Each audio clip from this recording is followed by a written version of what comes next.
So my first question is, thousands of troops from the Carolinas have been deployed to the Middle East in recent weeks.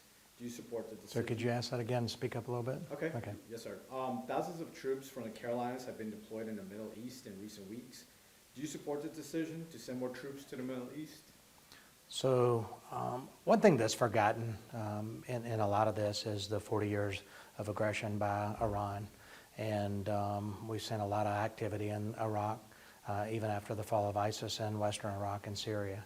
I don't necessarily support the deployment of more troops, but I do support the Commander-in-Chief, and if he makes a decision that those are necessary in order to keep Americans and American interests safe, then I'm going to support his decision. Thank you so much.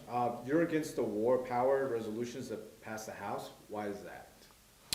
Well, it was just an attempt to weaken the president as Commander-in-Chief. And if we truly want to have a conversation and a debate about the War Powers Resolution, we'll talk about the AUMFs of both 2002 and I think 2006, then let's have that conversation. Congress has a responsibility under the Constitution to declare war.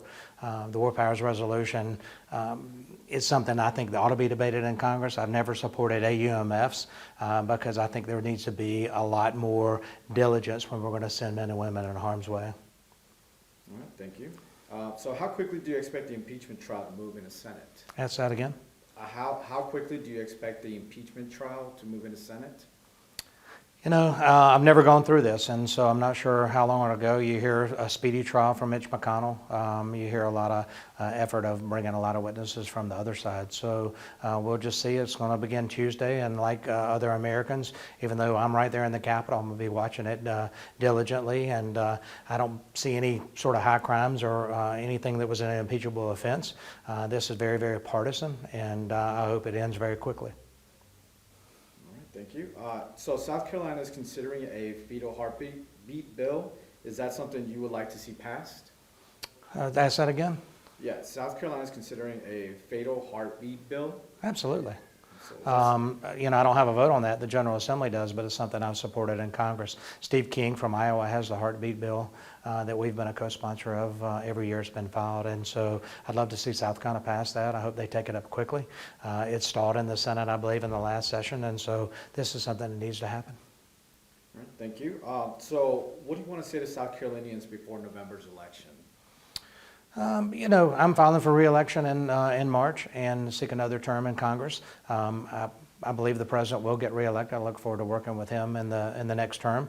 Because if you look at the economy, you look at the security of our nation, you look at the challenging of our allies to pay more of their fair share for mutual defense agreements. You look at the challenging of our foes around the world. We're stronger. Our military has been rebuilt. I support the president in building the economy back. People have jobs that didn't have jobs 4 years ago. So the old question, are you better off now than you were 4 years ago?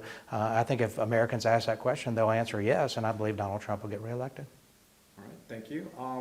So could you talk about a little bit about the event, Rock the Red? What does that mean? Why is this event relevant? About Iran? No, the event. Oh, the event here. Yes. So Rock the Red. I've been involved in this since Joe Dugan started the South Carolina Tea Party Coalition Convention back in, I believe it was 2011. And we actually attended about 7 of those events down in Myrtle Beach.